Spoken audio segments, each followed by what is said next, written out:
On nous précise, Mathieu, Nivelles, c'était à la Coupe du Monde. C'est vrai que Nivelles, je crois que c'était le gendarme. Je confonds. Le match de la Croatie, si je me souviens bien, là où, Le russe où Blažević avait toujours son képi en hommage, puisqu'il y avait eu aussi... il y avait eu 2-3 histoires lors de la Coupe du Monde 98, également à Marseille. Alors, je prends un peu vos questions, je prends aussi vos appels. Vous avez vu le numéro. Mathieu reste avec nous, avec grand plaisir.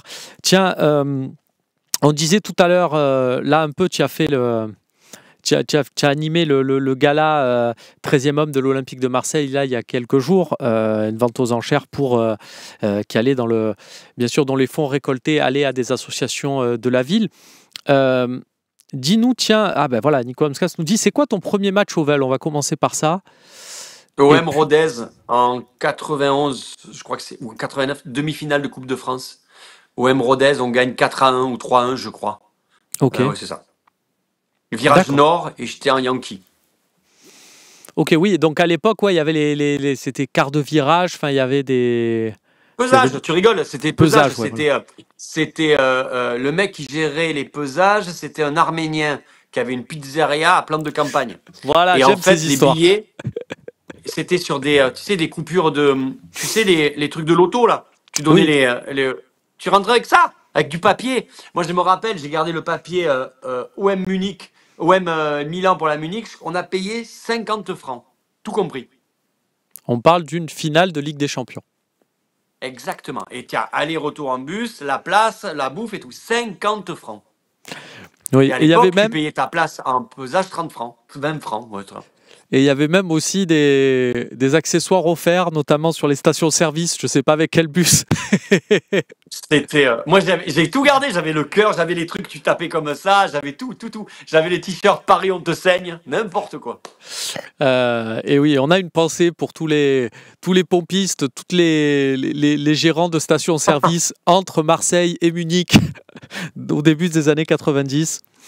Voilà, c'était pas super facile pour eux non plus. Enfin, on va dire, ils ont pas. C'est pas là qu'ils ont fait le plus de chiffre d'affaires. Voilà, on va le dire comme ça. Non. Voilà, ça s'est passé comme ça. Et Pixie nous dit, à l'ancienne, les populaires ont rentré à la mi-temps. C'est vrai qu'il y avait ce. Il y avait ce truc à la mi-temps, tu rentrais. Mon père à l'époque, mon grand-père, c'est un Arménien qui est arrivé à Marseille après pour fuir le génocide arménien, le génocide turc. Il est arrivé à Marseille et il avait une station-service à côté du Vélodrome et l'entraîneur de l'époque, il venait gonfler les ballons avant le match dans la station-service de mon grand-père. Et mon père est rentré dans le stade comme ça. Ouais, t'imagines De Zerbi là qui vient avec un sac de ballons, ça arrive plus. Un sac de ballons, il remplit de, t'imagines? Ça existe plus. On nous a demandé, tiens aussi, par où tu es passé, par quel quartier tu es passé dans Marseille quand tu es resté dans la cité phocéenne. J'étais du côté Saint-Antoine-la-Gavotte. En fait, du côté de mon père, c'est le quartier arménien Saint-Antoine, la Gavotte, les Pennes Mirabeau. Et du côté de ma mère, ils étaient du côté du Puy-Sainte-Réparade, derrière Aix-en-Provence. Ok, ouais, très bien. La Gavotte. Mon grand-oncle, il était maire du Puy-Sainte-Réparade. Ah, quand même, on a du réseau. Ouais. Bravo à toi. Sans déconner. Bravo à toi. Et effectivement, la Gavotte qui est connue pour avoir enfanté aussi un certain Samir Nasri. Exactement. Qui nous a un peu régalé à l'époque. Il était bien, lui. Il est bien, je le trouve toujours bien, moi, en tant que consultant. Il est très bien en tant que consultant. Il dit ce qu'il faut dire. Il retient. Mais là, je le regardais contre la Victoire de Paris. Tu savais que ça commençait à bouillir là-dedans, tu vois. Mais je l'aime beaucoup, ce gars-là. Il a pas été transformé. Et ça, c'est bien. Ouais, je trouve. Si je suis juste, allez, on va dire un poil tatillon, je trouve que c'est quand il parle de lui qu'il n'est pas super. Je trouve la lucidité qu'il a et la manière qu'il a de décrypter sans filtre des actions de match, des carrières d'autres joueurs. Je trouve que sur son cas à lui, des fois, c'est un peu trop la faute des autres et lui, il est pour rien. C'est humain. Hein. Attends, c'est pas Bouddha. Hein. Non, donc c'est normal de dire. Mais je connais aucun. Tu regardes l'équipe 21, oui. Tu te dis bon, hein, bon. Tiens, toi justement, en tant qu'expatrié, on va dire ça comme ça, là à Paris, pour suivre l'Olympique de Marseille, voilà, est-ce qu'à des fois, il y a des trucs, il y en a qui nous disaient merci Mathieu, quand je suis dans les bouchons, je t'écoute sur Rire et Chanson, ça va plus vite et tout. Toi, dis-nous un peu... tiens, des fois, est-ce que tu écoutes? Est-ce que le traitement de l'OM dans les médias ou quoi que ce soit, des fois, ça te met en rogne? Voilà, comment Ouais, tu vis ça? alors je regarde l'équipe 21 quand Marseille gagne. En fait, je lis la presse, l'équipe, et je regarde, enfin, tu vois, quand Marseille gagne ou quand Paris perd, tu vois. Et des fois, quand j'entends Raymond Domenech parler, ça me donne un peu la rage, tu vois. Oui. Non mais voilà. Après, il a raison, il fait son boulot et puis il s'en fout de mon avis et puis tant mieux. Mais quand il y a des victoires de l'OM, je peux te garantir que le lundi matin. En fait, ça dépend parce que l'OM, moi, j'y vais quand il joue le dimanche soir. Je pars de Paris à 15h, j'arrive à 18h30 à Marseille et j'ai mon pote qui vient me chercher un scooter, on va au stade et je prends le premier train le matin à 5h30 pour aller à Paris et emmener mon fils à la crèche. Donc, tu vois, je suis un peu éclaté. Mais le lundi après-midi, je le fais je regarde ce qui se dit, je vais sur Twitter, tu vois. Par contre, là, je peux te garantir que j'ai pas ouvert Twitter depuis la victoire du Paris Saint-Germain et je pense que la dimanche, je l'ouvrirai pas. Twitter, t'as un faux compte, t'as un truc, tu sais, Fada Non, de non, l'OM c'est le compte 13. Mathieu Madénian. Je le fais. Mais le problème, c'est que quand tu chambres le Paris Saint-Germain, derrière, tu t'en prends 10 fois plus. Ah Donc c'est ben, compliqué tu vois, de chambrer. Je sais qu'ils vont me tomber dessus tous dimanche soir, quoi. Donc je ferme ma gueule, quoi.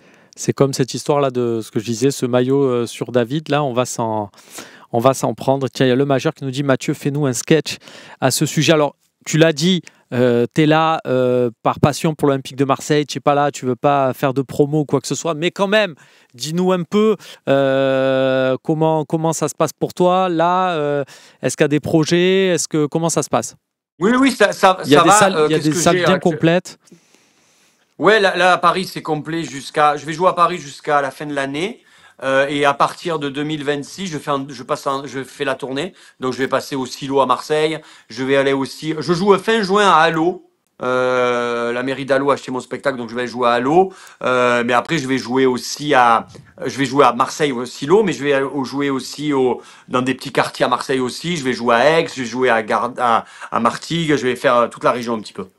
Ok, bah écoute, on Ouais, t'accueillera avec plaisir et on en parlera avec je vais plaisir sur le, communiquer là-dessus, t'inquiète pas. sur le Phocéen avec grand plaisir. Tiens, il y a Albo Marseille qui nous demande si tu passes par Pau. Oui, je passe par Pau Ah, en janvier. Je crois que c'est annoncé. Les ventes, c'est en vente. Donc, il suffit qu'il se renseigne, il tape mon nom, il aura les places. voilà, on nous dit, ah ben là, ça y est, c'est parti. Donc, Mandandarine nous dit à Cuges aussi. Pierrot nous dit est-ce qu'il passe à Rennes. Pixie nous dit à Ouais, Allo, c'est quand? Ben Allo, tu seras accueilli par. C'est Nicole Ferroni qui va venir t'accueillir. exactement. Ah, ben voilà, Nicole, tu ouais, vois, ouais, ouais. je disais ça. Ouais, ouais, c'est ça, c'est ça. Et puis à Rennes, l'année prochaine aussi, je vais jouer à passer, faire à côté. Il suffit de regarder, je vais bientôt communiquer sur les réseaux. Ne vous Eh inquiétez ben, pas, tout le monde le saura. on relaie ça avec plaisir. Là, on nous dit Dijon, la Picardie, Nantes. Ben voilà, il va faire tout le Ouais. tour avec grand plaisir. Le Mexique, calma les gars. Quoique, Oh on peut putain, le voir, Mexique. on peut voir avec André-Pierre Gignac, pourquoi pas. Il joue Là, là-bas encore. et il se régale, hein, c'est la légende. Ça se passe mal pour, tiens, toi qui connais, Ah. ça n'a pas rapport avec l'OM, mais pour Payet, Dimitri, ça se passe, c'est un peu bizarre là, non? Non, non, on va voir un peu là, parce que tu sais, il y a deux championnats différents. Genre, il y a le championnat local et après, il y a les affaires sérieuses qui commencent.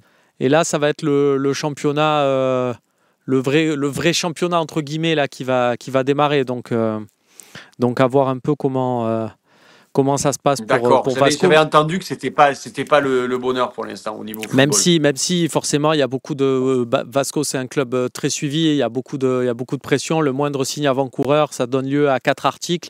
Et nous de France, on a ce retour-là, et donc forcément on se dit ah tiens, mais dans les faits, voilà, il y a le championnat. Je veux pas dire parce que je sais championnat Paulista, machin de ça. Je suis pas un expert du championnat brésilien, mais je sais que les choses sérieuses, c'est là. Et c'est ce qu'il m'avait expliqué au D'accord. au mois de décembre. Mathieu, merci. d'avoir été avec nous pendant cette émission. Un grand plaisir. Sache donc que tu as 2 places qui t'attendent et des belles places en plus, je peux te dire, avec ton fils pour lui faire avec découvrir plaisir. le Stade Vélodrome dans les meilleures conditions. Et puis, on te retrouve rapidement pour parler de toutes tes dates et là où tu es demandé absolument de partout, mais aussi pour parler de l'actualité de l'OM ensemble, avec grand plaisir. Avec grand plaisir. Merci de votre accueil, c'est cool. Merci Mathieu, merci à tous. On se retrouve très vite ce soir pour le talk show présenté par Sébastien Volpe. Salut à tous.